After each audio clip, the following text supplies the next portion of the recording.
আসসালামু আলাইকুম সুপ্রিয় শিক্ষার্থীবৃন্দ। 2026 সালে যে বৃত্তির জার্নি ইতিপূর্বে আমাদের লানুই জাহিদের এর সাথে শুরু হয়ে গেছে। আমি জাহিদ হাসান পড়াশোনা করেছি জগন্নাথ বিশ্ববিদ্যালয়ে। তো চল শুরু করা যাক আজকের সবচেয়ে গুরুত্বপূর্ণ একটা অধ্যায়, বাংলা। বাংলার হচ্ছে বিপরীত শব্দ। কিভাবে বিপরীত শব্দ আমরা 5 মার্ক কনফার্ম করতে পারি সেই টেকনিকটাই আজকে আমি তোমাদের সাথে শিখাবো।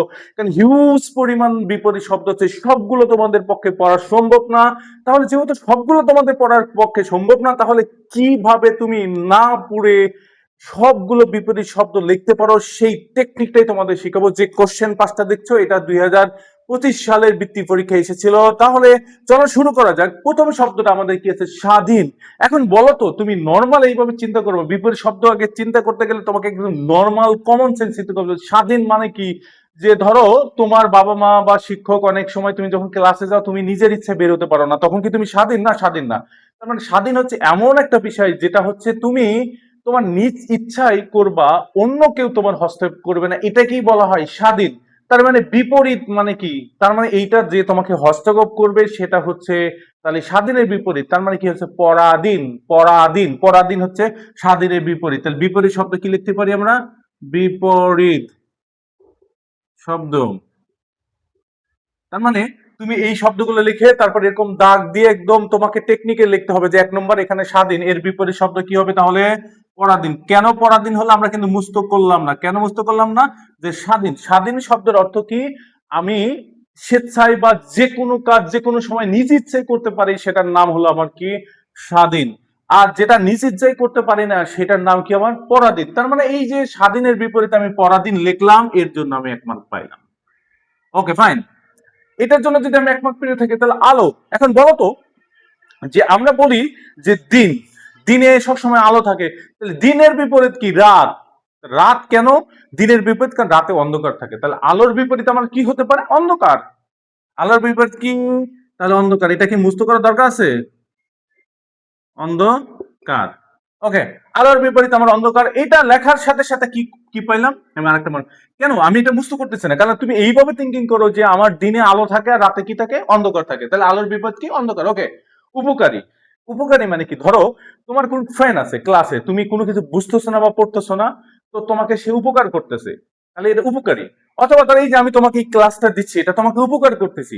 কিন্তু এমন কিছু লোক আছে যারা তোমার উপকার করে না, কি করে? ক্ষতি করে। তাহলে উপকারীর উপকারী যদি উপকারী কি? যে তোমাকে হেল্প করে, হেল্প কে উপকারী বলে। আর যে তোমাকে হেল্প করে না সে কি? ক্ষতিকারী, ক্ষতি করে। তাহলে উপকারীর বিপরীত কি হবে বলো তো? ওই তো মনে পড়ছে না? ক্ষতিকারী। ক্ষতিকারী। ক্ষতিকারী লেখো। ক্ষতিকারী। এর সাথে সাথে বলো তো তুমি আরো কি? আরেকটা মার্ক পাইলা না? ওকে। এই যে দেখো, বিপরীত শব্দ নিয়ে তোমরা যে টেনশনে থাকো, আজকের এই টেকনিক গুলো যদি তুমি ফলো করো, তারপরে কি আর তোমাকে এই টেনশনটা তোমার মাথায় থাকবে? থাকবে না। Okay fine. তারপরে কি আছে? স্বাদ। এখন তো বলো বলো তো, যে তোমার আম্মু তরকারি রান্না করছে, অথবা তোমার ভাবি তরকারি রান্না করছে, অথবা তোমার বোন তরকারি রান্না করছে, কিন্তু তোমার কি স্বাদ লাগে? আমরা সবসময় বলি না যে মায়ের হাতের খাবার সবসময় স্বাদ। এখন এমন কিছু তরকারি রান্না হয়েছে যেটা স্বাদ লাগে না, তাহলে স্বাদে কি বলে? এই বিষাদ লাগতেছে, একদম বিষ। বলো তো, বিষ কি স্বাদ? না, বিষ স্বাদ না। বিষ হচ্ছে ভয়ঙ্কর বা ক্ষতিকর। তার মানে স্বাদের বিষ। তাহলে তুমি চিন্তা করো, স্বাদ তার মানে কি? বিষাদ। বিষাদ। তাহলে এই স্বাদের সাথে যদি তুমি বিযোগ করো তাহলে কি হলো? বিষাদ হলো। স্বাদের বিপরীত হয়ে গেল। ফাইন। তাহলে আমরা কি লিখতে পারি? স্বাদের বিপরীত বিষাদ। এর জন্য কত পাবো? 1 পাবো। তাহলে অলরেডি কি করলাম? আমরা 4 পাইলাম।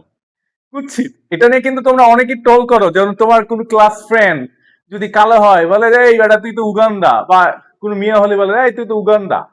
এই যে উগান্ডা মেলা খেপায়, উগান্ডা কেন খেপায় জানো?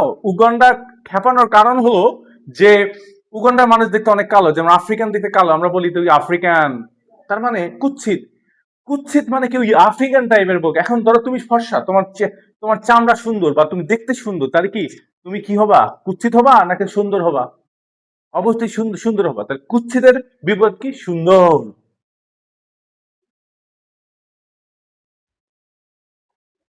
তাহলে কত পাইলা বলো?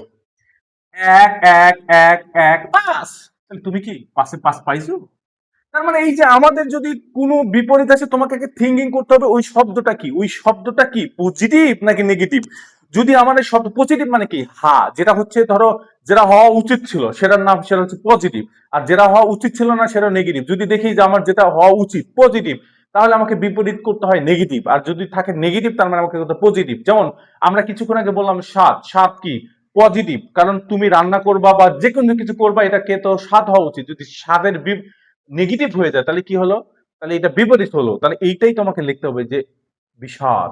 যেমন কুৎসিত, কারণ আমরা সবাই চাই যে আমার চেহারা একটু সুন্দর হোক, বাট আমরা কেউ চাই না যে আমার চেহারাটা কুৎসিত হোক। বাট এটা কুৎসিত কি নেগেটিভ, তার মানে এখানে বিপরীত করে তোমাকে পজিটিভ করতে হবে। তাহলে বিপরীত করতে গেলে তোমাকে সবসময় এটা থিঙ্কিং করতে হবে, যেটা প্রকৃতিতে হওয়া উচিত ছিল সেটা আমার পজিটিভ শব্দ, আর যেটা প্রকৃতিতে হওয়া উচিত ছিল না সেটা নেগেটিভ শব্দ। যদি আমার বিপরীত এইখানে প্রথম মূল শব্দটা যদি আমার নেগেটিভ থাকে, তাহলে আমাকে প্রকৃতিতে যেটা হওয়া উচিত ছিল সেই শব্দটা আমাকে লিখতে হবে। আর যেটা নেগেটিভ যদি কোনো শব্দ থাকে, অথবা পজিটিভ যদি কোনো শব্দ থাকে, তার মানে প্রকৃতিতে যেটা হওয়া উচিত ছিল না সেই শব্দটা লিখতে হবে। আশা করি তোমরা এই 2026-এর যে জার্নি, বৃত্তির জার্নি, বিপরীত শব্দ থেকে তুমি 5-এ 5 100% ইনশাল্লাহ পাবা। এই জন্য আমাদের জাহিদ একাডেমি এবং জাহিদ লার্ন উইথ জাহিদ, যারা হচ্ছে ফেসবুক থেকে দেখছো, লার্ন উইথ জাহিদকে ফলো করো এবং হচ্ছে বেশি বেশি কমেন্ট করো, এবং যারা ইউটিউব থেকে দেখছো জাহিদ একাডেমি, তারাকে সাবস্ক্রাইব করো এবং কমেন্ট করো এবং শেয়ার করে টাইম লাইনে দিয়ে দাও। কারণ আমরা তোমাদেরকে যে 2026-এর জার্নি কমপ্লিট আমরা প্যাকেজ আমরা শুরু করেছি, এই জার্নির সাথে যদি তুমি থাকো ইনশাল্লাহ তুমি 100% বৃত্তি পাবা, এই ভরসা তুমি রাখতে